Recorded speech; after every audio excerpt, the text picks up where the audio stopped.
आइए बीतक कथा को प्रारंभ करते हैं। आज के संदर्भ में विशेष दो बातें कहनी है। एक तो श्री कृष्ण प्रणामी धर्म का मूल स्थान की स्थापना का दिव्य प्रसंग, और साथ साथ में श्री महराज ठाकुर को दिव्य तारतम ज्ञान से जागरण करने का कार्यक्रम। तो सबसे पहले स्नेह सखी जी द्वारा थोड़ी सी जो बात कही गई है, मैं पहले आपको चौपाइयाँ सुनाऊं। अब सुनियो साथ गाथा यह प्यारी, क्षर अक्षर दो से न्यारी। जाको निगम नेत कर गावे, शेष सहस्र फन रटन लगावे। शिव विरंच ध्यान नित धरहि, विष्णु महाविष्णु समाधि जो करहि। तो होता के ध्यान न आवे, सोधन बाई के भुवन सुहावे। अखंडानंद ए नित बिहारी, परमानंद परम सुखकारी। अद्वैत दिव्य ब्रह्मपुर वासे, करत विलास सदा सुख राशि। श्री स्नेह सखी जी महाराज लीला रस सागर में यह 39वां प्रकरण है, जिसमें कहते हैं कि क्षर अक्षर से भी परे श्री अक्षरातीत दिव्य ब्रह्मपुर धाम में लीला विहार करने वाले, वेद जिसको नेति नेति कहते हैं, सहस्र फण वाले शेष भी जिनकी दिव्य महिमा का वर्णन करने में असमर्थता प्रकट करते हैं, शिव ब्रह्मा आदि ध्यान धरते हैं, विष्णु महाविष्णु आदि समाधि लगाते हैं, फिर भी वह जो परब्रह्म परमात्मा ध्यान में नहीं आते हैं। आज वही परब्रह्म परमात्मा धनबाई के कोख में आकर के प्रकट हो करके और आज इस संसार को पुण्य भूमि बना रहे हैं। ऐसे श्री महराज ठाकुर के प्रकट होने से यह धरा धन्य हो गई है। अविचल अखंड सदा अविनाशी, सो आए भय नौतन पुरवासी। कारज कारण पाए के आए, सो धन बाई के गृह में सुहाए। अद्भुत गति किन्हीं धनि धाम, पूरन करन ब्रह्म सृष्टि के काम। कारण प्रेम रबद को धार्यो, अद्भुत रूप आए इत प्यारो। धनबाई के कोख से प्रकट होकर के नौतनपुरी धाम को दिव्य बनाया, और श्री परम धाम का जो वाद विवाद न कह करके इसको संवाद कहना चाहिए। श्री राज महाराज ने मन में लिया, यही बात सखियों में और अक्षर ब्रह्म में डाल दिया, और उसके बाद में फिर सखियों ने जिद करके जो ये संसार में आने के लिए प्रेरणा रूप बनी, और इस संसार में न भूतो न भविष्यति, यानी आज तक लोग स्वर्ग का ज्ञान लोगों को पता था, लोगों को ब्रह्मा विष्णु महेश का ज्ञान पता था, लोगों को अष्टावरण और शून्य निराकार का ज्ञान था, गायत्री सुमंगला शक्ति आदि का ज्ञान था, और बहुत दौड़े तो अक्षर ब्रह्म तक सबको ज्ञान था, थोड़ा बहुत। और कहते हैं अक्षरात संभवती विश्वम, यहाँ तक, लेकिन अक्षरात परतः पर, अक्षर से परे जिसको भगवद गीता के 15वें अध्याय में कहा द्वाभिमौ पुरुषो लोके क्षरश्चाक्षर एव च क्षरः सर्वाणि भूतानि कूटस्थोक्षर उच्यते। और उससे परे उत्तम पुरुषस्तन्य परमात्मे दिधारित। उत्तम पुरुष क्षर और अक्षर से परे हैं, लेकिन वो उत्तम पुरुष कौन है? तो अर्जुन को समझाते हुए श्री कृष्ण ने कहा कि वह उत्तम पुरुष मैं हूँ। लेकिन जब मैं हूँ ऐसी बात उन्होंने अंतर दिल से कह दिया, लेकिन उसकी पूर्ण व्याख्या भगवत गीता में नहीं किया।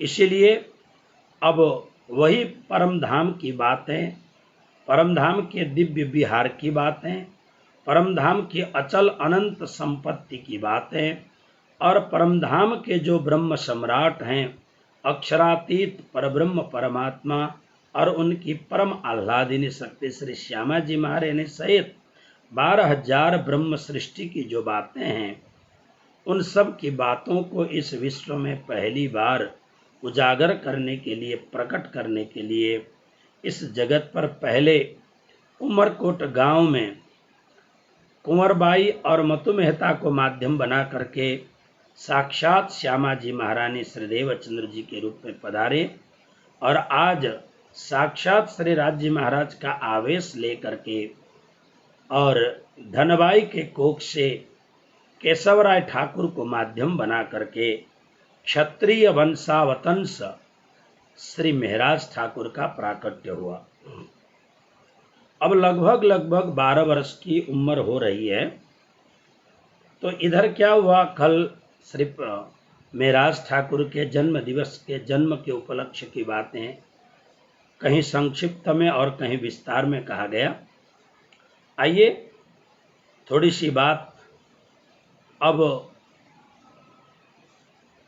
केशवराय ठाकुर का घर प्रधानमंत्री का घर है, पारंपरिक रूप से राजनैतिक परिप्रेक्ष्य वाला घर है। तो यहाँ पर सबका जल्दी आना जाना तो कम होता है, लेकिन गांगजी भाई के नेतृत्व में, गांगजी भाई के आयोजन में धनी श्री देवचंद्र जी महाराज के द्वारा जो निरंतर सत्संग किया जा रहा है, निरंतर श्रीधाम ब्रज रास और जागनी की बातें कही जा रही हैं और लोग ऐसे बरबस खींचे आ रहे हैं, लोगों को लगता है कि कोई एक दिव्य अलौकिक व्यक्ति है जो ये बातें कहते हैं। तो ये सब बातें हो रही हैं, लेकिन केशवराय ठाकुर के घर में ये बात कैसे पहुंची, आइए इसके संदर्भ में थोड़ी सी बात कहते हैं। केशवराय ठाकुर यानी महराज ठाकुर मतलब श्री प्राणनाथ जी महाराज के पूज्य पिताजी। देखिए, इनका जो वंश का वर्णन है संक्षिप्त रूप में, केशवराय ठाकुर इस घर के मूल व्यक्ति हैं, धनबाई इस घर की माता जी हैं। इनके माध्यम से 5 सुपुत्र हुए हैं। सबसे पहले हैं ज्येष्ठ सुपुत्र हरिवंश राय ठाकुर और दूसरे नंबर के हैं सामलिया ठाकुर, तीसरे नंबर में हैं श्री गोवर्धन ठाकुर, चौथे नंबर में श्री महराज जी हैं और 5वें नंबर में उद्धव जी। तो यहाँ कैसा था कि हरवंश ठाकुर यानी जो ज्येष्ठ सुपुत्र हैं, हरवंश ठाकुर की धर्मपत्नी का नाम है मेघबाई। मेघबाई के जो श्री महराज जी के ज्येष्ठ भ्राता हैं सामली हरिवंश जी, उनकी धर्मपत्नी मेघबाई और मेघबाई का जो भाई है यानी हरवंश जी के जो साले साहब हैं, उनकी लड़की है अजबाई और अजबाई का विवाह गांगजी भाई के सुपुत्र श्याम जी के साथ शादी हुई है। अजबाई मतलब केशवराय ठाकुर के ज्येष्ठ सुपुत्र हरिवंश जी के साले यानी मेघबाई के भाई, इनकी सुपुत्री है अजबाई। वो गांगजी भाई के घर में उनकी शादी हुई है। गांगजी भाई के ज्येष्ठ सुपुत्र के साथ इनकी शादी हुई है। अब यहाँ क्या है, श्रीदेव चंद्र जी महाराज के शरण में गांगजी भाई आने के बाद में देखिए दोनों भाई अलग अलग से हैं। वैसे 3 भाई हैं मूल। खेता भाई और गांगजी भाई का संयुक्त व्यापार है। गांगजी भाई जामनगर के नगर सेठ हैं। खेता भाई वर्षों से अरब स्थानों में रहते हैं।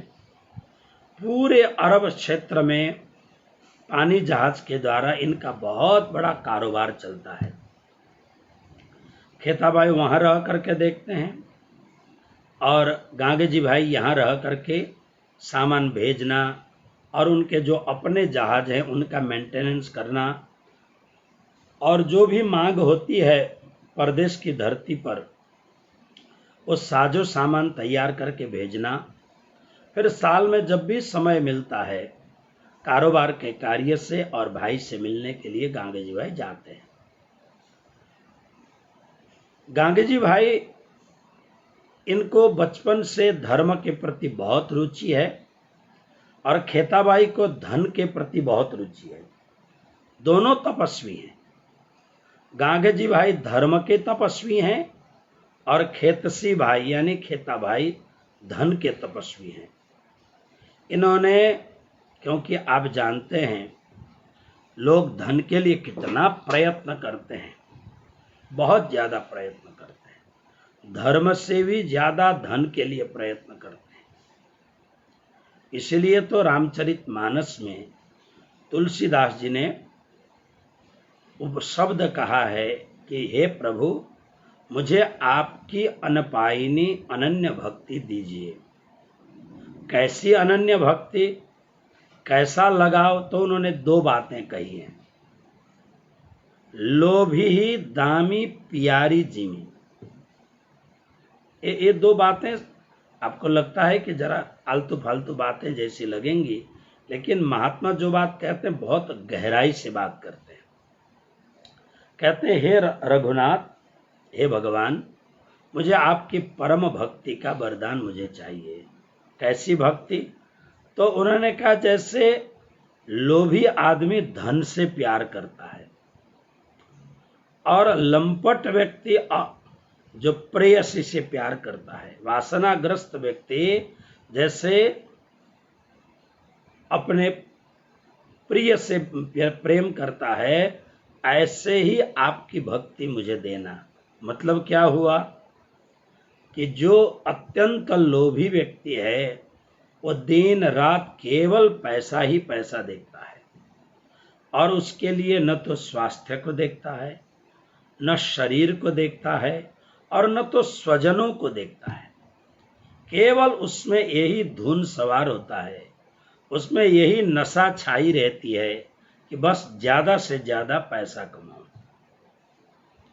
इसके लिए वो कुछ भी कर बैठता है। इसी तरह से जो लंपट व्यक्ति होता है, जो अतिशय कामी व्यक्ति होता है, वो भी ऐसा ही होता है। तो खेतसी भाई धन के तपस्वी हैं और गांगजी भाई धर्म के तपस्वी हैं। अब गांगजी भाई ने तो निश्चय कर लिया, यह तन, यह मन और मेरे पास जो ये अथाह धनराशि है, ये संपूर्ण परिवार के लोग तो पलते रहेंगे, कोई बात नहीं है, लेकिन अब मेरा उद्देश्य रहेगा सद्गुरु श्री निजानंद स्वामी मेरे परमात्मा सरीखे श्रीदेव चंद्र जी महाराज की अपनी सेवा, सद्गुरु महाराज की भी तो सेवा, उनको किस तरीके से रखा जाए ताकि वो ज़्यादा स्वस्थ रहें, ज़्यादा हिफाजत रहें, ज़्यादा से ज़्यादा धर्म के लिए काम कर सकें। तो आखिर शरीर तो शरीर है, जैसे गाड़ी को मेंटेनेंस करना पड़ता है, शरीर को भी मेंटेनेंस करनी पड़ेगी। अब देवचंद्र जी महाराज तो शरीर का कोई मतलब ही नहीं है, उनको बचपन से ध्यान ही नहीं दिया शरीर के ऊपर। तो देवचंद्र जी महाराज की पर्सनल जो सेवा है वो। अब देवचंद्र जी महाराज के माता पिता और धर्मपत्नी लीलबाई माता वो भी धाम जा चुकी हैं, इसलिए छोटे छोटे नन्हे मुन्ने जो बेटा बिहारी जी और बेटी जमुना जी हैं उनका भी पालन पोषण करने का दायित्व ऐसा तो होता नहीं है उनको, और उसमें भी गुरुपुत्र और गुरुपुत्री हैं, बड़ी हिफाजत और बड़े सम्मान के साथ उनके परवरिश करना। केवल इतना ही नहीं, गांगे जी भाई ने विचार किया मेरा ये बहुत बड़ा घर ये पूरा का पूरा मैं सदगुरु की सेवा में ही लगाऊंगा, और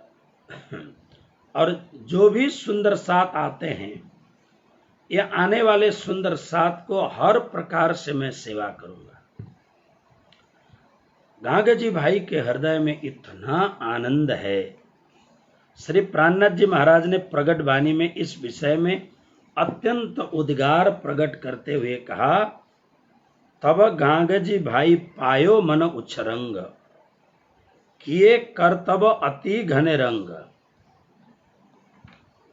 बहुत ही सुंदर ढंग से वर्णन किया कि गांगे जी भाई को इतना आनंद आ गया जब उन्होंने कहा कि राज महाराज अपने आप सुंदर साथ को भेजेंगे, तो गांगे जी भाई को बहुत ही आनंद हुआ है।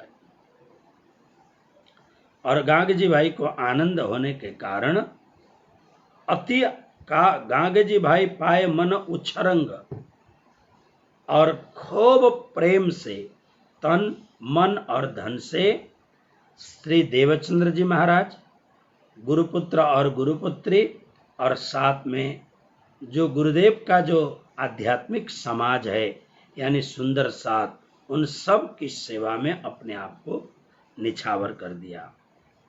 स्नेहस सेवा करी जो अत, पहचान के धाम धनी हुए गलित। बड़े ही इत्मीनान से पूरी निष्ठा और श्रद्धा के साथ श्री देवचंद्र जी महाराज की सेवा में जुट गए। क्यों? क्योंकि उन्होंने देखा कि मेरे सदगुरु साक्षात धामधनी अक्षरातीत ही हैं। इसलिए तो हम कहते हैं ना, गुरु कौन है? गुरुर् ब्रह्मा गुरुर्विष्णु गुरुर्देवो महेश्वरः, गुरु साक्षात परब्रह्म तस्मै श्री गुरवे नमः। गुरु साक्षात परब्रह्म, निजानंद स्वामी श्री देवचंद्र जी महाराज साक्षात परब्रह्म परमात्मा के स्वरूप हैं, ऐसा समझ करके बड़े भाव और प्रेम के साथ में श्री देवचंद्र जी महाराज की सेवा में लग गए। अब वहां तो प्राय सभी सेवा में लगे हुए हैं अत्यंत भावपूर्वक, लेकिन गांगे जी भाई की अपनी धर्मपत्नी भानबाई, वो अब पतिदेव लगे हैं करके उसने भी कंठी तो बांधी थी, सेवा तो करती थी, लेकिन जो हृदय में गांगे जी भाई के हृदय में जो अपने सदगुरु के प्रति अतिशय भाव है, ऐसा इतना भाव उनकी पत्नी को नहीं थी। इसलिए वो बिहारी जी और यमुना जी का पालन पोषण करना पड़ेगा ऐसा कह करके वो चली गई मायके, और दोबारा आई भी नहीं, वहीं धाम चली गई।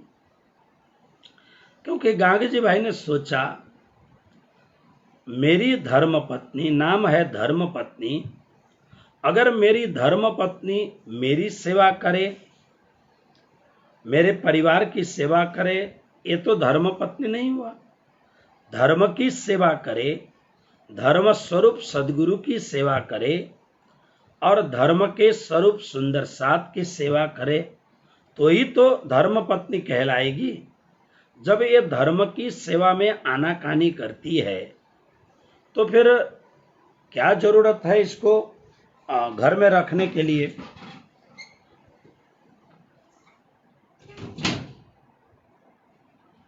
इसलिए अब गांगे जी भाई ने फिर कभी उनको बुलाया ही नहीं, और बस इस प्रकार से लेकिन गांगेजी भाई के घर में और सब लोग प्राय सभी चित्त दे करके सेवा करते हैं।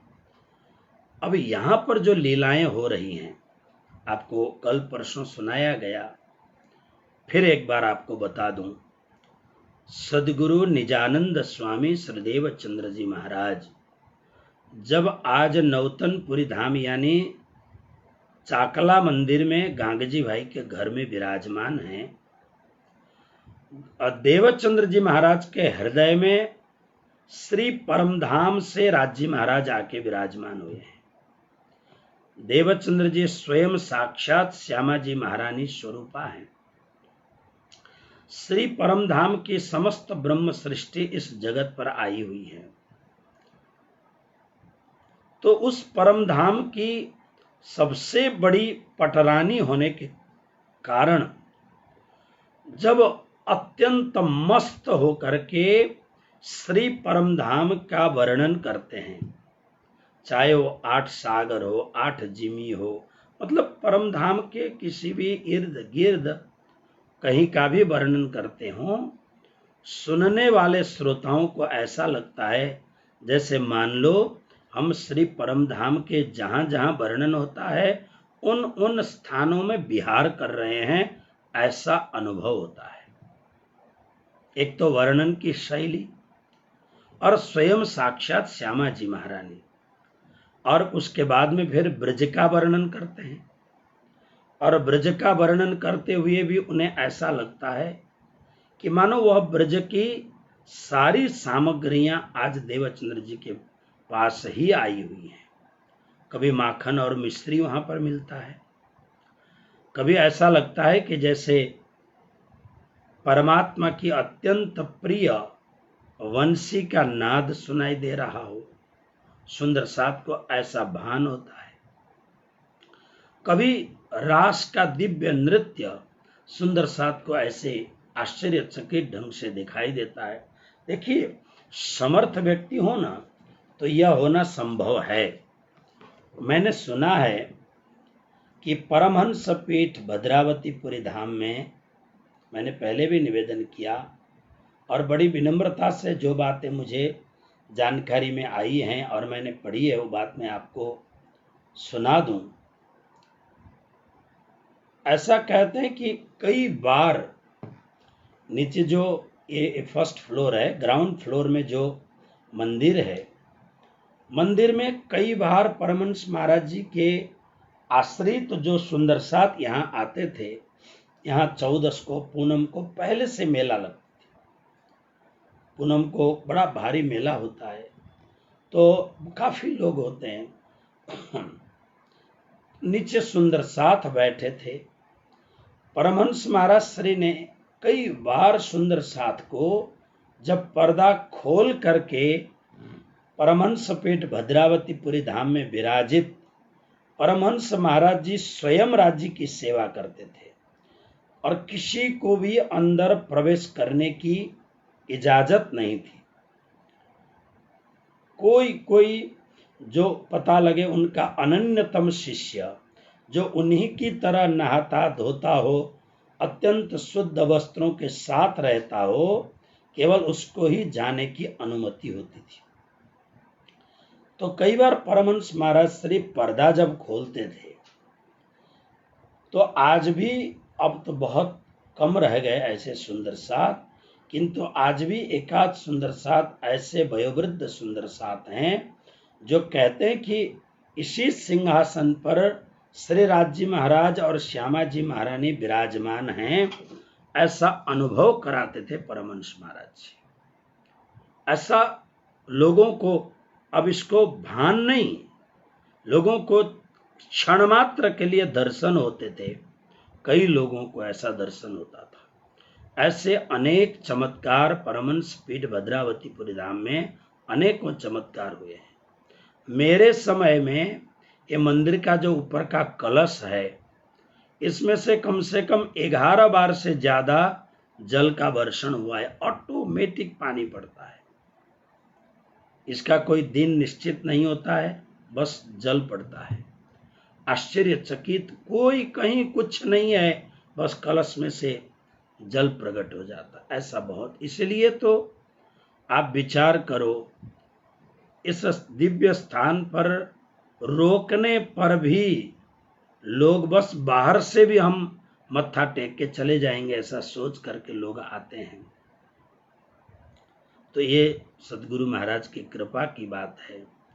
तो सदगुरु महाराज चर्चा करते हो, साक्षात धामधनी चर्चा करते हो, तब उस समय आप विचार करिए वहां का रौनक क्या होता होगा।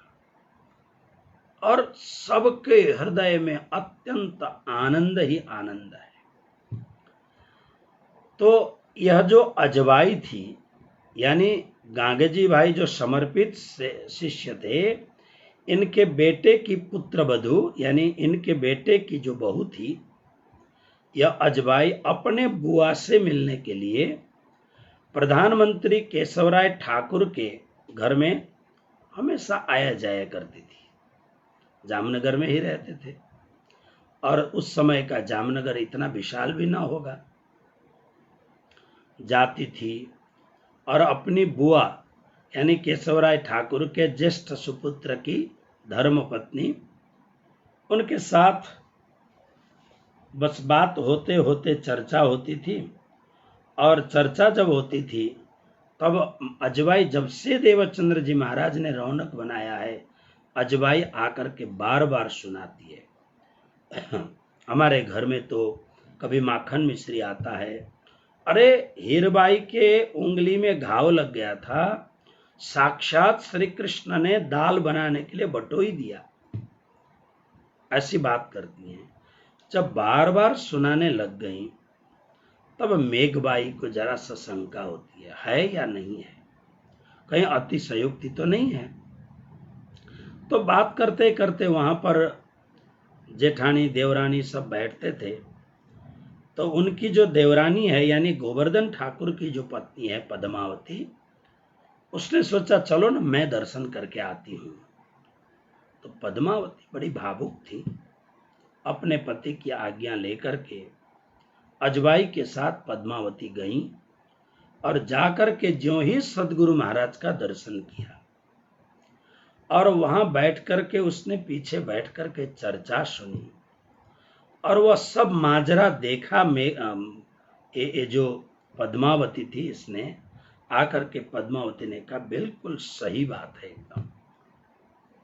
अब ये जो हरवंश ठाकुर, सामलिया ठाकुर, ये बड़े हैं, इसलिए पिताजी के साथ में ये लोग भी राजकाज के काम में चले जाते हैं, और इनको भक्ति भाव से ज्यादा लगाव नहीं है। रूटीन के हिसाब से अपना जो प्रातःकालीन सेवा पूजा जो करना है वो करते हैं।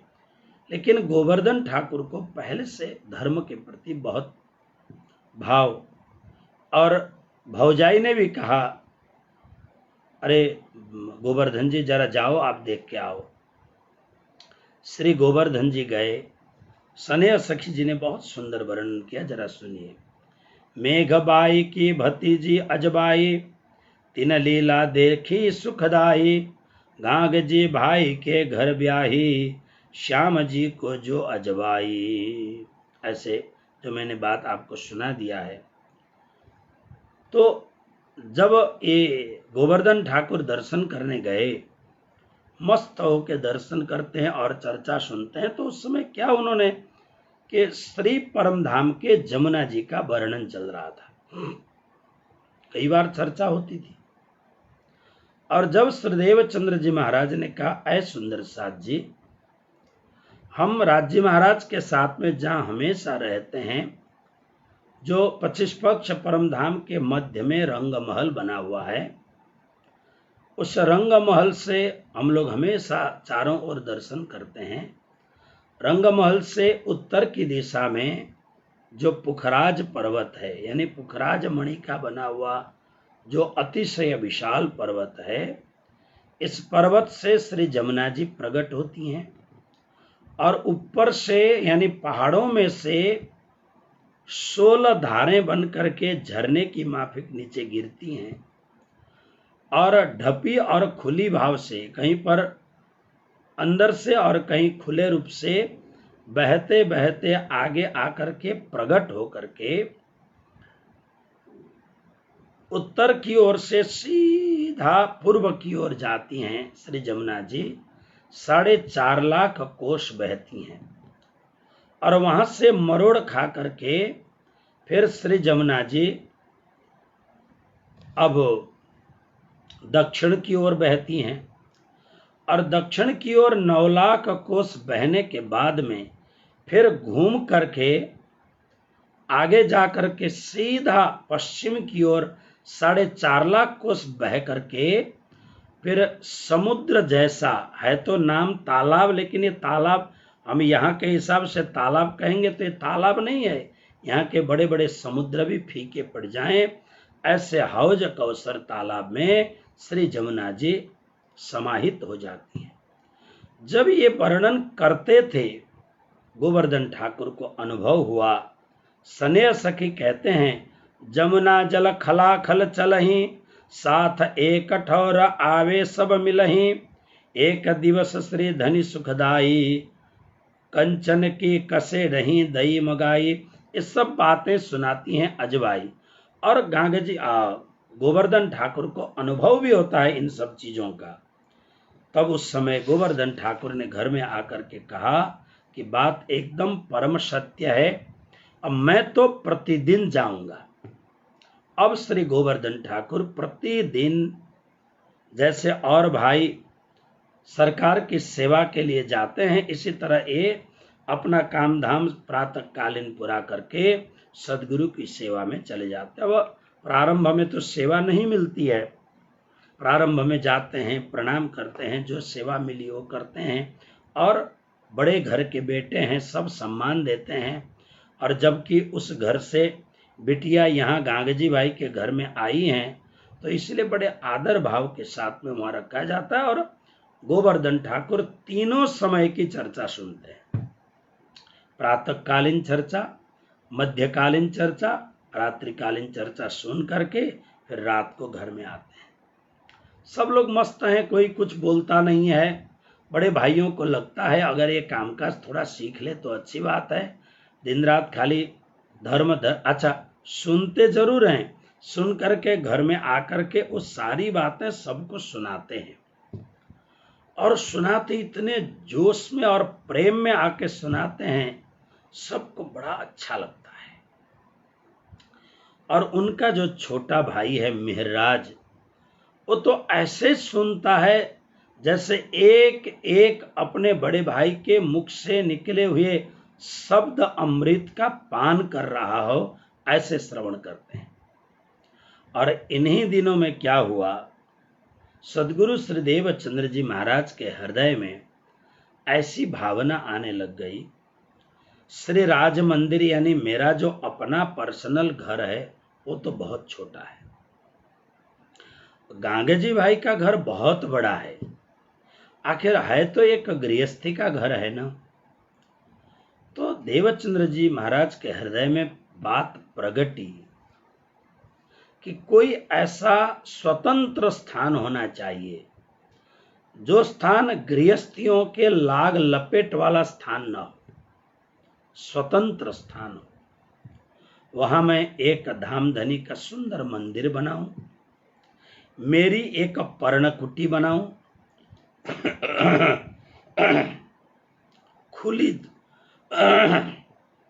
खुली जगह हो, जहां बहुत सुंदर सद आए, प्रेम से बैठें और किसी वृक्ष के नीचे बैठ करके मैं चर्चा सुनाऊं, सब लोग प्रेम से मस्त हों और चर्चा सुने।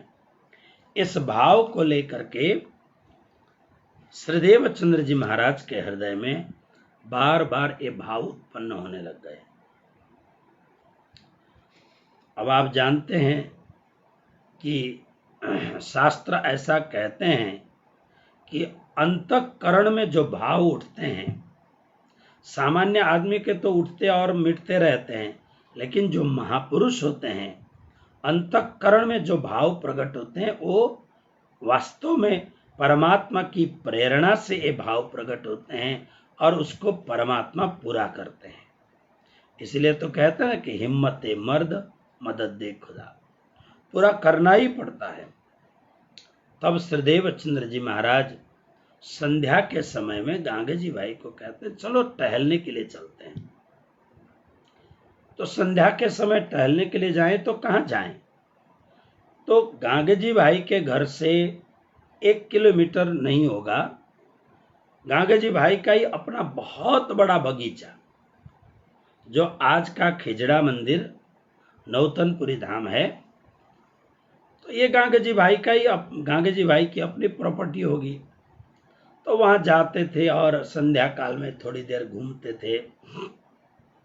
देवचंद्र जी महाराज को ये जगह बहुत पसंद आई थी और हृदय के भाव में कहीं न कहीं अंकुर होने लग गया और ये जमीन श्री देवचंद्र जी महाराज के चरणों की मांग करने लग गई। धरती भी तो पुकार करती है ना, कोई बालापन में हरि भजे जग से रहें उदास, तीर्थ भी आशा करें कब आएंगे दास।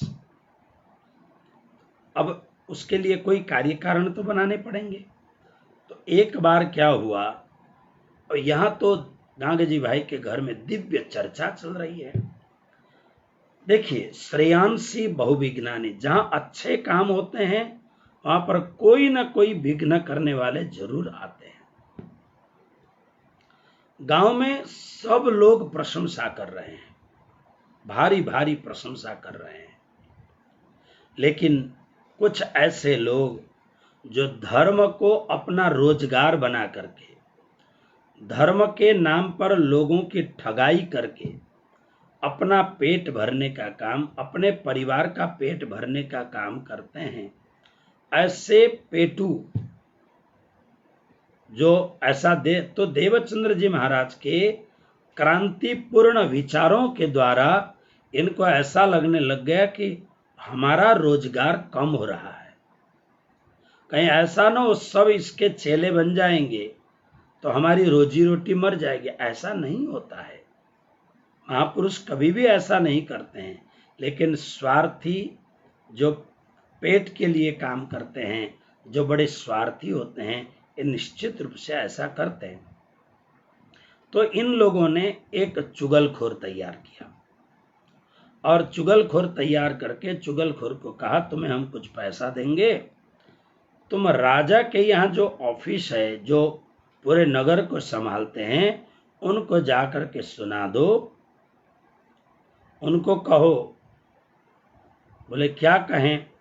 उनको कहना कि यहाँ पर ये जो नगर सेठ हैं गांगे जी भाई, लोग यहाँ पर इनके यहाँ जमा होते हैं और कोई मर्यादा नहीं है कि बहुत लोग सब के सब इकट्ठे होते हैं, स्त्री पुरुष सब इकट्ठे होते हैं, पता नहीं क्या क्या करते हैं अंदर, धर्म करते हैं, सत्संग करते हैं, भक्ति करते हैं, बोलते हैं, लेकिन यह धर्म के नाम पर अधर्म चल रहा है। ऐसा करके तुम जरा राजा के यहाँ ये सुना दो। अब आप जानते हो, राजा यानी बड़े आदमी जो होते हैं उनके केवल कान होते हैं, कान के बड़े कच्चे होते हैं, आंखों से वो लोग ज्यादा ध्यान नहीं देते, कान के बड़े कच्चे होते हैं। जो सुना उसके ऊपर इन्वेस्टिगेशन करेंगे नहीं, खोजी करेंगे नहीं, बस सुनते ही आग बबूले हो जाते हैं, फिर निर्णय कर बैठते हैं। इसलिए हमारे यहाँ नीति शास्त्र कहते हैं कि न गणस्याग्रतो गच्छेत, कोई भी बड़े आदमी के आगे नहीं चलना और गधे के पीछे नहीं चलना। गधे के पीछे चलोगे तो लात खानी पड़ेगी। और तथाकथित जो ऐसे बड़े आदमी होते हैं उनके आगे आगे चलोगे, मतलब उनके प्रिय बन करके, उनके चाटुकारी बन के घूमोगे, तो किसी न किसी दिन तुम्हारे ऊपर उनका आक्रोश बरस सकता है। इसलिए एक डिस्टेंस मेंटेन करनी चाहिए, क्योंकि बहुत बहुत गड़बड़ होता है। मैंने तो अपने जीवन के इस लंबे कार्यकाल में मैंने बहुत बार ऐसा देखा है कि विचित्र जो तथाकथित जो बड़े लोग होते हैं, बस उन्होंने सुन लिया, सुनने के बाद में निर्णय कर देते हैं और फिर जो मुख में आए वो बोल देते हैं। और कभी कभार जो सज्जन व्यक्ति हैं, धर्म का नुकसान न हो, संप्रदाय का नुकसान न हो, इसके हिसाब से मौन रहते हैं। और यह जो तथाकथित बड़े लोग हैं, ये उसको कायरपन समझते हैं। ये गलत है, क्योंकि कभी न कभी घाव जब फूट जाएगा तो बहुत बवाल हो जाएगा। तो बड़ा इस प्रकार का तो चुगलखोर गया और जा करके शिकायत कर दी।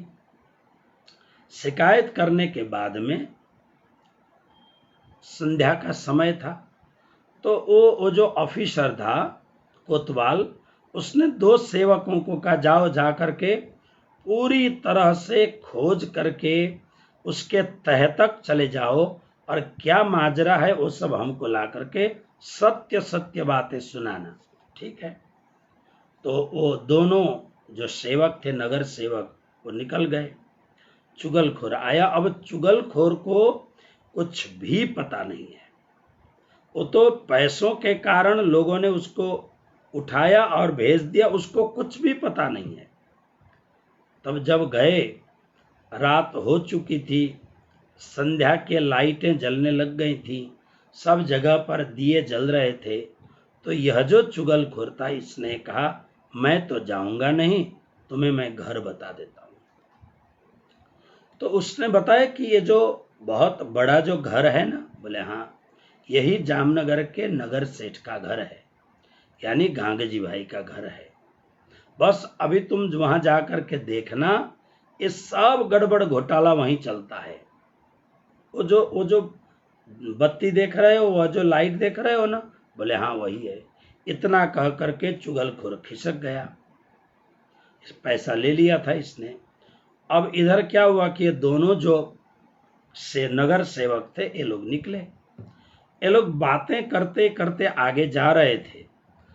क्या हुआ, ये जो एक दिया दिख रहा था, दोनों को दिखता एक एक है, लेकिन 2 हो गए दिए।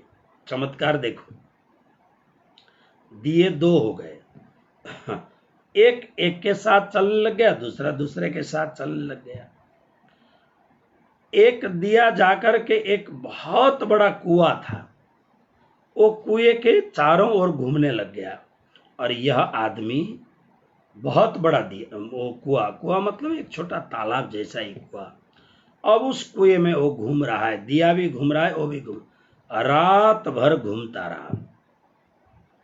दूसरा जो आदमी था, वो दिए के सहारे सहारे, अब दिया आया, अब दिया आया, मानो इन्हें नशासा हो गया। राजी महाराज क्या लीला करते हैं देखो। चलते चलते 12 कोस की दूरी पर पहुंचा। तब चुगली भई कुतवाल से जाए, झूठी मन की बात उठाए।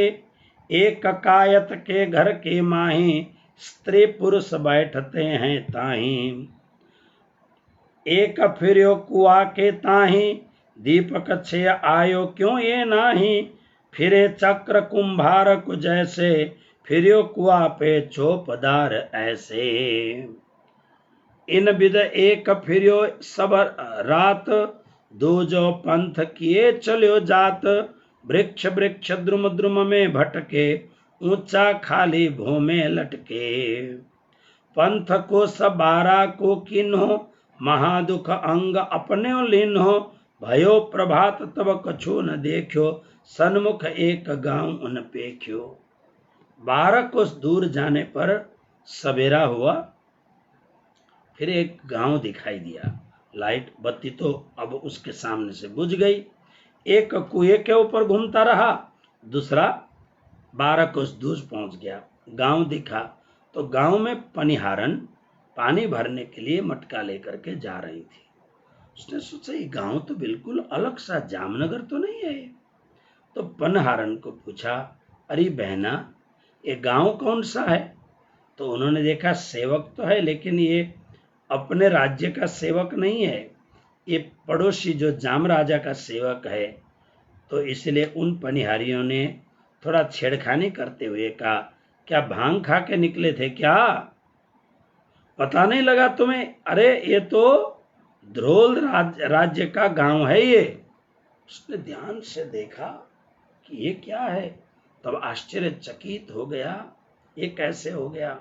तो दौड़े दौड़े दौड़े दौड़े दौड़े दौड़े शाम तक वो जामनगर आ पहुंचा। यह आदमी सवेरे जब देखा तो कुआं, लाइट तो है नहीं, कुएं में ही रात भर चक्कर काटता रहा। यह भी अपने घर में आया, आकर के नहा धो के फिर ये भी कोतवाल के यहाँ पहुंचा। कोतवाल ने पूछा, भाई क्या समाचार लेके आए हो। दोनों मिल के पहुंचे और दोनों ने कहा कि इतना, वो आदमी इतना झूठा है। कहते हैं, पंथ को सबारा को किन्हो, महादुख अंग अपनो लीन्हो, भयो प्रभात तब कछो न देखियो, सन्मुख एक गांव न पेख्यो। आए मिले कुतवाल के बाही, बातें करी बनाए के ताही, चुगल हमको मिले जो अबही, तो हम गर्दन मारे तबही। महाराज, ये लगता है वो कोई महापुरुष हैं जिसके विषय में ये झूठी बातें इन्होंने सुनाई हैं। अरे मैं एक कुएं के चारों ओर घूमता रहा और दूसरा कहता मैं 12 कोस दूर अधरोल पहुंच के आया हूं। अगर वो चुगलखोर हमको मिल जाए तो अभी हम उसके गर्दन उड़ा दें। इतना गुस्सा उनको आया है। इन्हें हम मार डारे थे आज, इन थे सरयोन को काज, जागा ऐसी हमको बताई, जो मौत हमारे नजरें आई। इतनी पीड़ा इनको हुई मानो सामने मौत नाच रही हो। कोतवाल ने ढांढस बंधाया। कोतवाल ने फिर राजा को यह समाचार दिया और उसके बाद में बात आई गई हो गई। किसी राज्य के काम से गांगजी, क्योंकि बहुत बड़े व्यापारी थे, राजा के साथ उठना बैठना हमेशा होता था। तो गांगजी भाई राजा के यहाँ पर चले गए। राजा के यहाँ जाके जो काम करना था वो कर लिया।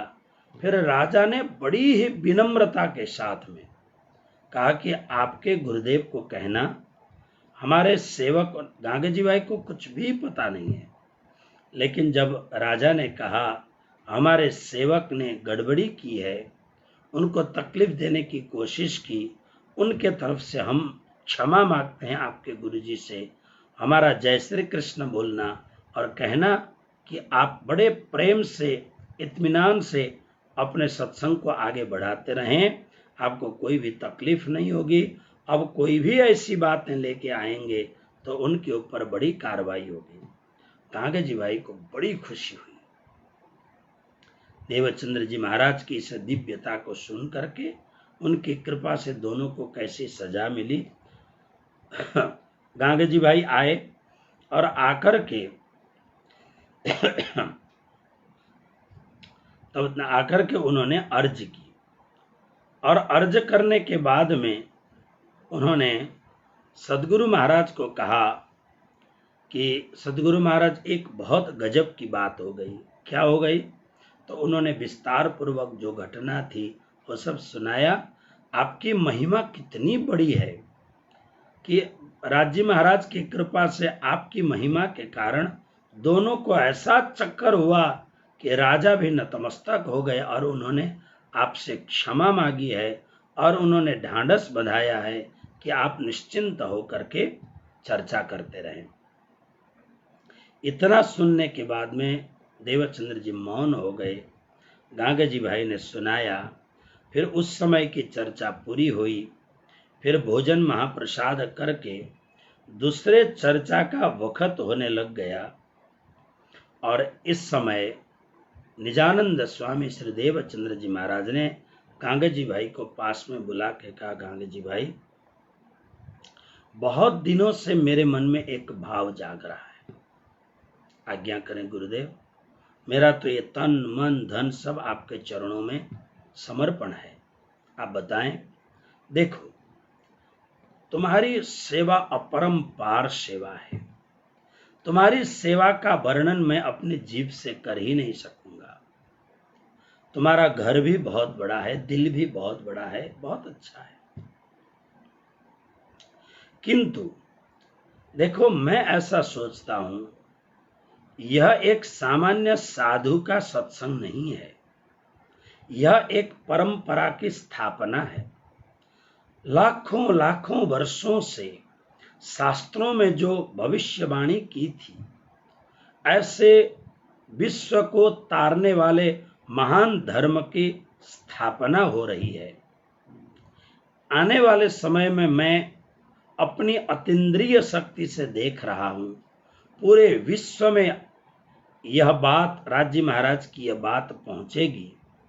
इसलिए एक ऐसा स्थान, मूल स्थान होना चाहिए जहां पर कहीं भी कोई भी संबंध या सांसारिक संबंध काबिज न हो। गांगजी भाई समझ नहीं पाए।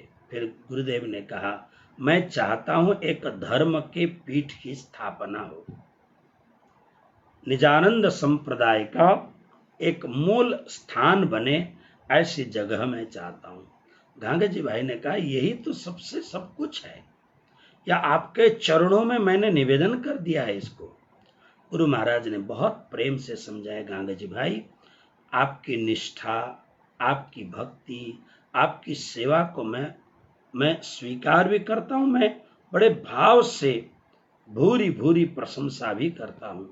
लेकिन देखो गांगजी, आपका घर है, परिवार है, मेरे बेटे भी हैं, जमुना बाई मेरी बेटी भी है। आने वाले समय में कोई न कोई इन वस्तुओं के ऊपर अपना दावी करेंगे कि ये हमारी प्रॉपर्टी है। इसलिए मैं समझता हूं कि एक स्वतंत्र सत्ता वाली जगह होनी चाहिए, जहां पर साधु ही उसके सर्वे सर्वा हो। गांगजी भाई रोने लग गए। इसका मतलब ये हुआ, आप मेरे घर से निकल के जाएंगे? नहीं, घर से जरूर जाऊंगा, लेकिन तुम्हारे दिल से नहीं जाऊंगा। सदगुरु महाराज परम बैरागी थे। इतना कहते ही संध्या के समय में, यानी रात के समय में नहीं, दोपहर के 3 बजे का जो समय है निश्चित कर लिया, और सब सुंदर साथ को लेकर के जय जयकार करते हुए वहां से निकले। और चाकला मंदिर से, अभी तो सीधा रोड है, चाकला मंदिर से जो थोड़ी ही तो जगह दूर है, जिस बगीचे में प्रतिदिन आकर के घूमते थे सदगुरु महाराज, उसी बगीचे में आ गए। और आने के बाद में गांगजी भाई को बगीचे में घूमते घूमते घूमते, जो आज खिजड़ा मंदिर, खिजड़ा का जो वृक्ष है, खिजड़ा कहते हैं शमी के वृक्ष को, यह जो शमी का वृक्ष है, शायद इसको हरियाणा में किंकर कहते हैं क्या, तो यह जो शमी का वृक्ष है, जिसको गुजराती में खिजड़ा कहते हैं, इस खिजड़ा वृक्ष के नीचे आए और सदगुरु महाराज ने अपनी लाठी वहां टेक दी और गांगजी भाई को बुला करके कहा, गांगजी भाई, अक्षरातीत परब्रह्म परमात्मा के द्वारा प्रारंभ किया गया ये जो श्री परमधाम का जो धर्म है, इस धर्म की मूल गादी, इस धर्म का मूल पीठ यही स्थान होगा। बोलो श्री सदगुरु महाराज की जय। सब सुंदर साथ जय जयकार करने लग गए। प्रणाम किया और प्रणाम करने के बाद में उस शाम को वहीं पर बैठ करके सदगुरु महाराज ने चर्चा की। साफ सफाई जगह थी, वहीं बैठ गए, वहीं पर बैठे, जय जयकार हुआ, प्रार्थना हुई और चर्चा भी की। और उन्होंने कहा अब इस जगह में अपना स्थान बनेगा। विक्रम संवत 1687 कार्तिक महीने में यहाँ पर श्रीदेव चंद्र जी महाराज ने झंडा गाड़ दिया। और गाड़ने के बाद में पूरा जो उनका समाज था, निजानंदीय जो सुंदर साथ समाज था, उनको बुला करके कहा, देखो अभी तो तुमको जंगल दिख रहा है, अभी तो तुमको चारों ओर झाड़ियां दिख रही हैं, अभी तो तुमको ये सब दिख रहा है, लेकिन आने वाले समय में सारे विश्व को तारने वाला यह धर्म पीठ बनेगा। और यह पीठ पारंपरिक कोई पीठ नहीं होगा जैसे सप्तपुरी आदि हैं, नहीं, ये मानव समाज के लिए, संपूर्ण विश्व को कल्याण करने के लिए नया स्थान बना हुआ है। इसलिए इसका नाम है नवतन। यह स्थान ने भी नया तन प्राप्त किया है और इस स्थान पर जो भी आएंगे वो पुराने विचारधाराओं को त्याग करके नया तन यानी धर्म का नया स्वरूप यहाँ से धारण करके सारे विश्व के देवी देवताओं को भुला करके एक पूर्ण ब्रह्म परमात्मा की उपासना करेंगे, इसलिए इसका नाम होगा नवतन। तो इसलिए सदगुरु महाराज ने ही इसका नाम रखा नवतनपुरी धाम। श्री 5 नवतनपुरी धाम के जय। बस झंडा गाड़ दिया, साफ सफाई होने लग गई और साफ सफाई हो करके फिर बस सदगुरु महाराज ने कह दिया अब तो मैं यहीं रहूंगा। गुरु महाराज यहाँ घर नहीं का नहीं, अपना बनाओ एक झोपड़ी, साधुओं को झोपड़ी में रहना चाहिए। घास फूस का जो वहाँ झोपड़ी बना दिया, आज जिसको गादी ओढ़ा बोलते हैं। आज जो नवतनपुरी धाम का जो निज मंदिर है उसके पीछे में गादी ओढ़ा है, जहाँ पर श्री 5 नवतनपुरी धाम के आचार्य की गादी वहाँ पर प्रतिष्ठित होती थी।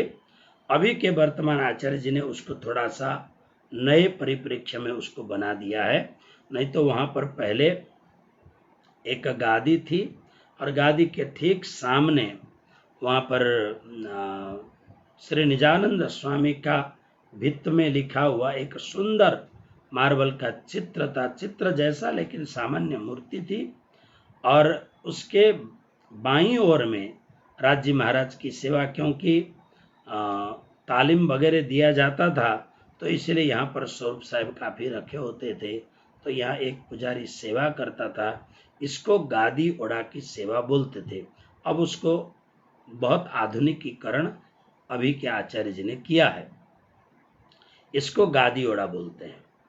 तो यहाँ पर जिस गादी में साक्षात श्री निजानंद स्वामी विराजमान होते थे, कहते हैं कि 3 आचार्य से पहले आचार्य का जब गादी अभिषेक होता था इसी गादी पर रख करके अभिषेक होता था। 3 आचार्य से पहले जिस गादी पर स्वयं श्री निजानंद स्वामी विराजमान थे। तो ऐसे सुंदर धाम की स्थापना हुई।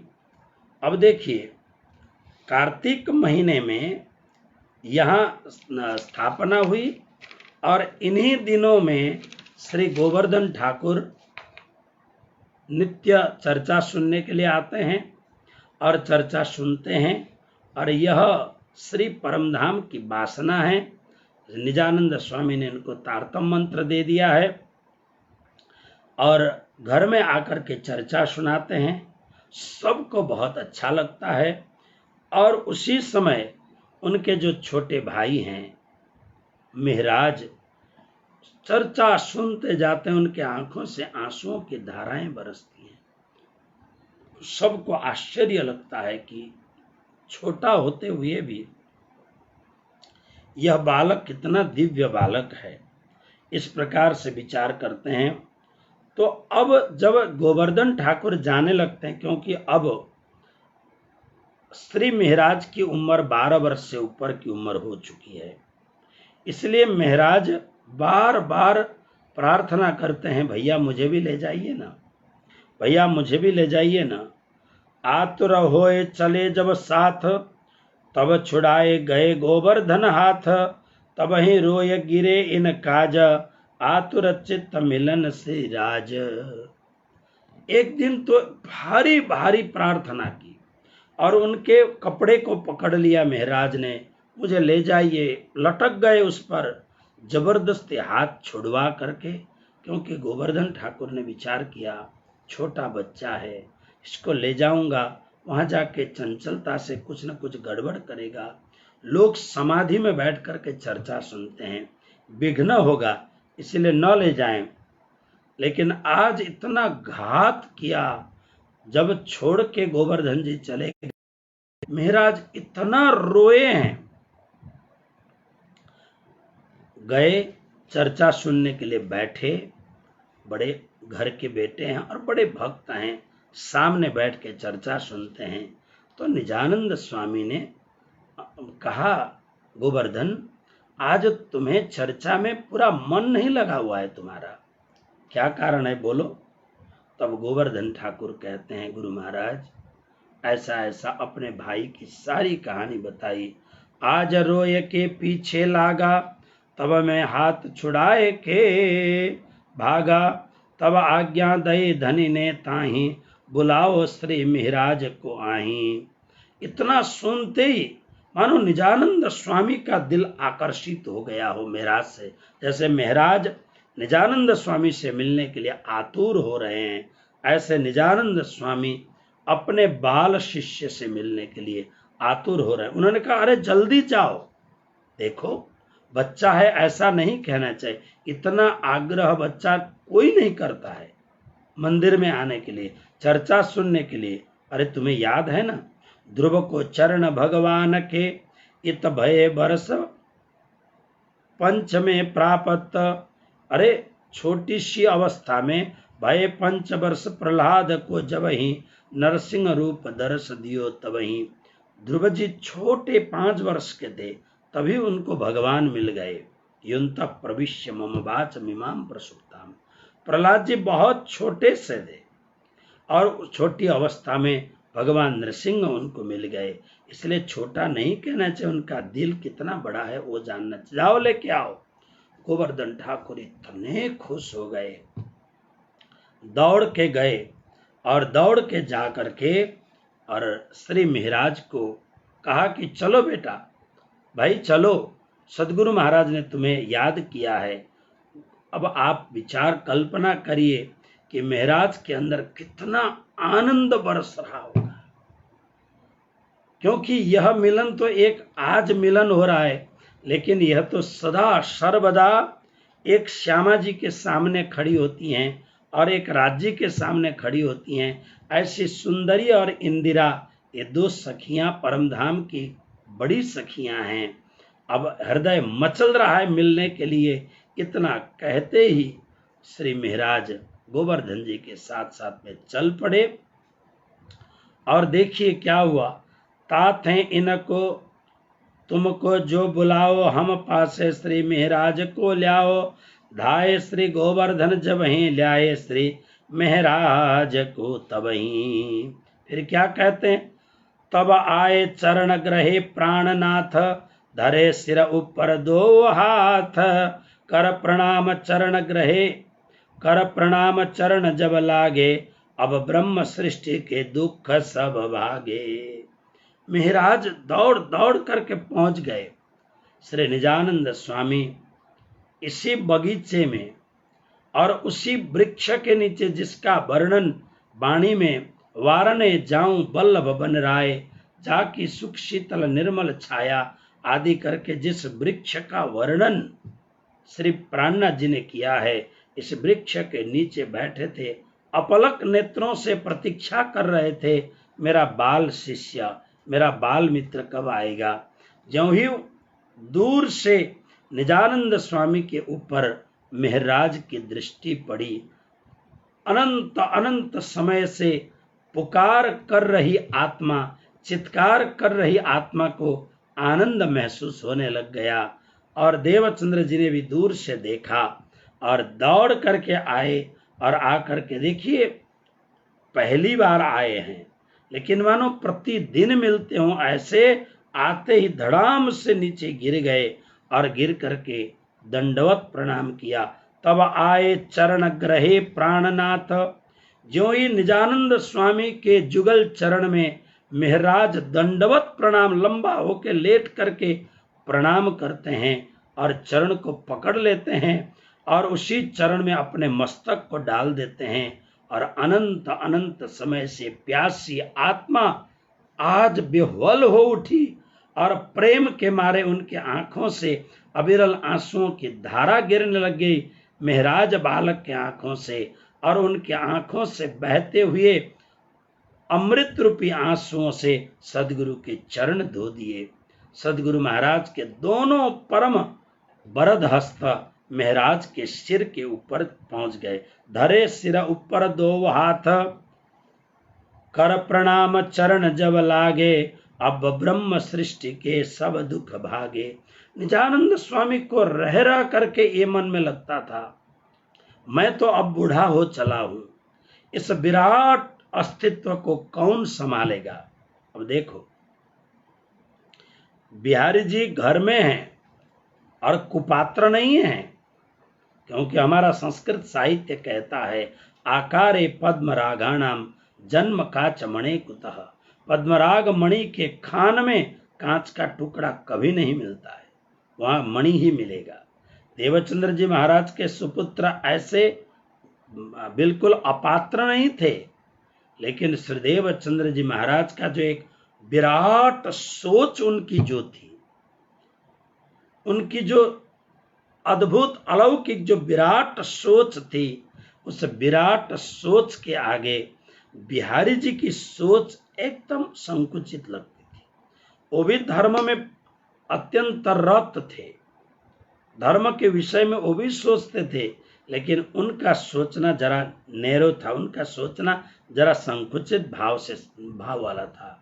इसलिए उन्हें चाहिए था एक ऐसा विराट व्यक्तित्व जिसके अंदर अनंत कोटि ब्रह्मांड समा जाए, ऐसा विराट सोच वाला कोई व्यक्तित्व उनको चाहिए था। नजर पड़ी श्री देवचंद्र जी महाराज की, उनकी पैनी आंखों ने, उनकी ब्रह्म दृष्टि ने भांप लिया, यही मेरा पूर्ण उत्तराधिकारी होगा। तब स्नेह सखी जी महाराज कहते हैं, जहां श्री देवचंद्र जी महाराज के चरणों में श्री महाराज आए, अब ब्रह्म सृष्टि के दुख सब भागे, सब ब्रह्म सृष्टियों के दुख भाग गए, यानी अब कोई चिंता करने की जरूरत नहीं है। क्यों? साक्षात पूर्ण ब्रह्म परमात्मा ही इस जगत पर श्री महाराज बन करके आज सदगुरु के श्री चरणों में बलिहारी गए हुए हैं। बोलो सदगुरु महाराज के जय, श्री महाराज ठाकुर के जय, श्री प्राणनाथ प्यारे की जय। और जो ही आए चरणों में लग गए। अब देखिए, निजानंद स्वामी सबको जल्दी तारतम देते नहीं है। इन्हें बैठाया, गोवर्धन ठाकुर आश्चर्यचकित हो गए। ऐसा मिलाप जैसे मानो जन्मों जन्मों से एक दूसरे को जानते हो, पहली बार मिले हैं।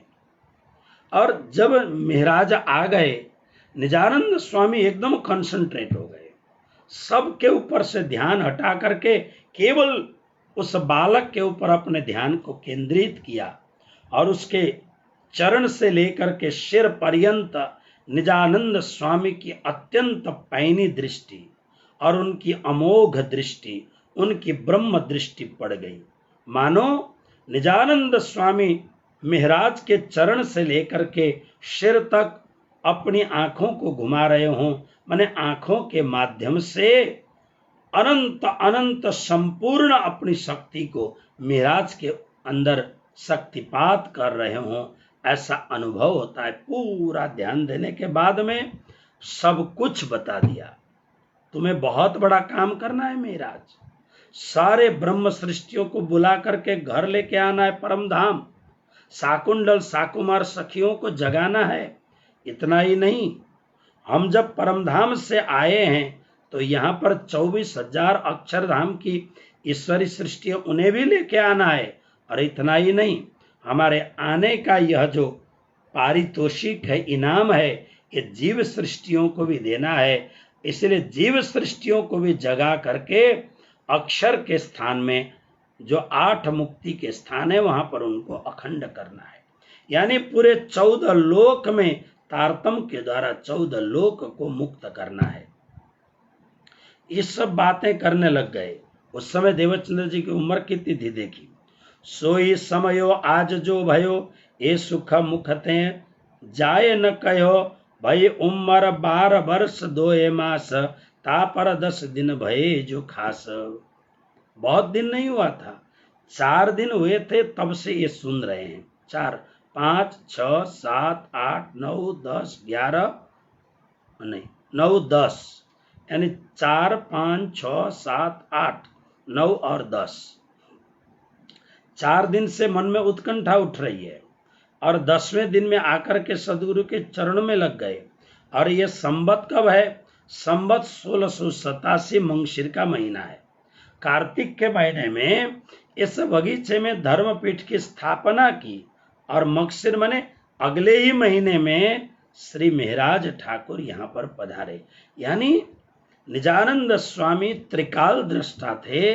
उन्होंने सोचा कि मैं अपने परम शिष्य की जागनी धर्मपीठ की दिव्य धरा पर ही करूंगा, इसलिए मुझे जल्दी ये काम करना है। ऐसा विचार करके विक्रम संवत 1687 मंगशिर का महीना है, शुद्ध नवमी की यानी शुक्ल पक्ष की नवमी तिथि के दिन श्री 5 नौतनपुरी धाम इस दिव्य धर्मपीठ में महान गुरु के द्वारा महान शिष्य को प्राप्त करते हैं। प्राप्त नहीं, आज ही जागनी भी कर देते हैं। उन्होंने कहा, अरे गांग जी भाई, तुलसी की कंठी तो लेके आओ। तुलसी की कंठी लेके आए, सब सुंदर साथ को अलर्ट कर दिया। देखो, आज धर्म का सबसे महान कार्य हो रहा है। राज्य महाराज एक बहुत नया संकेत, राज्य महाराज पर देवचंद्र जी महाराज सब कुछ जानते थे। भूत भविष्य वर्तमान उनके हाथ में रखे हुए आंवले के समान दिखाई देता था। इसलिए उन्होंने सारे सुंदर साथ को आगाह कर दिया कि आज जो काम हो रहा है यह इतिहास के अमिट स्वर्णिम पृष्ठ में ये बात लिखी जाएगी। कंठी मंगाई और महाराज को सामने बैठाया। सारे सुंदर साथ देख रहे हैं और महाराज को गले में कंठी डाल करके ऊपर से एक चादर डाल करके श्री महाराज के कान में वही परम मंत्र, शिव जी पार्वती से कहते, देवी एक ऐसा दिव्य मंत्र आएगा जिस दिव्य मंत्र के द्वारा 14 लोक की जागनी होगी। वही मंत्र जो अक्षरातीत धामधनी ने श्री देवचंद्र जी महाराज को दिया था। इस दिव्य मंत्र के द्वारा श्री महाराज के कान में दिव्य मंत्र के द्वारा, मानो मंत्र क्या, उस मंत्र के साथ में देवचंद्र जी के हृदय में अच्छा सा एक मंदिर बना करके राज्य और श्यामा जी दोनों को महाराज के हृदय में स्थापित कर दिया हो। इस प्रकार से जागनी हो गई। पायो निज नाम वासना जागी। बोलो श्री प्राणनाथ प्यारे की जय, श्री सदगुरु महाराज की जय। इस प्रकार से यहाँ जागनी होती है और जागनी होने के बाद में बहुत तारतम दिन हो श्री प्राणनाथ। देखो, जब तक श्री देवचंद्र जी महाराज थे तब तक श्री देवचंद्र जी महाराज को लोग प्राणनाथ बोलते थे। तारतम दिन हो श्री प्राणनाथ, यूं कहो जाए जगाओ साथ, मिले तुमको इंद्रावती। राज्य महाराज ने पहले जब कहा था तब ये बात कह रहे हैं। तो सो तुम आज्ञा लय जगावे जाए, इंद्रावती आएंगे, जो बात कही थी वो इंद्रावती आ गए। फिर सब कुछ कहा। सकुमार सुन को कुरान को जागे, शास्त्र वचन से साकुंडल पागे, ऐसे सब कुछ बताया। और उस समय बिहारी जी नजदीक में थे। तो यहाँ संन्यास की संकेत करते हैं, जब सदगुरु महाराज एकदम इंद्रावती के ऊपर यानी महाराज के ऊपर अत्यंत प्रसन्न होकर बात करते हैं, तो बिहारी जी को जरा सा मन में कुछ लगा। बस इन्हीं बातों के कारण बिहारी जी को श्री देवचंद्र जी महाराज ने परम योग्य नहीं ठहराया। इसलिए वाणी में श्री प्राणनाथ जी ने कहा है कि जाहिरी गादी बिहारी जी को दई और बातुनी गादी मुझे सदगुरु महाराज ने प्रदान किया। इस प्रकार से श्री महाराज ठाकुर यानी भविष्य के महामती प्राणनाथ की जागनी आज विक्रम संवत 1687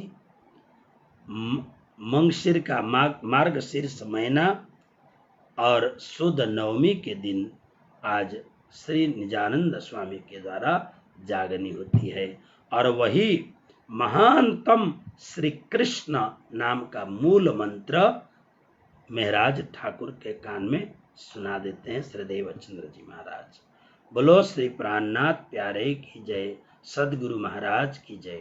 इसलिए सज्जनों, तारतम मंत्र मूल तो जिस मंत्र में श्री कृष्ण शब्द लिखा है वही मूल तारतम है, उसके अलावा और कोई तारतम नहीं है। जिसको भी परम धाम जाना हो, मूल तारतम जपना हो, तो सदगुरु के द्वारा दिया हुआ जो बीज मंत्र है वही बीज मंत्र का खूब जाप करना चाहिए। अब इसके बाद में एक अलौकिक कार्य शुरू हो गया। अब तो श्रीदेव चंद्र जी महाराज जब मेहराज को तारतम देते हैं तब तक उनके शिष्यों की संख्या 313 हो गई है। और मेहराज की जागनी होने के बाद में बस फिर जागनी की पूर्णाहुति हुई निजानंद स्वामी के माध्यम से। अब आगे की जो लीला हो रही है बड़ी सुंदर। एक महान गुरु और महान शिष्य मिले हुए हैं, इस संप्रदाय को एक नया आयाम प्राप्त हुआ है। तो आगे की जो लीला होती है, कितनी दिव्य लीला होती है, आपको कल सुनाया जाएगा। आओ मैं आपको चौपाई, यहाँ की जो अंतिम चौपाई है आज की, वो सुनाता हूँ। श्री महामत हुक्मे कहा ये बानी, सखी साकुंडल अपनी जानी, सतगुरु चरण प्रताप थे गाई, स्नेह सखी बीतक सुखदाई, स्नेह सखी बीतक सुखदाई। बोलो श्री सदगुरु महाराज की जय।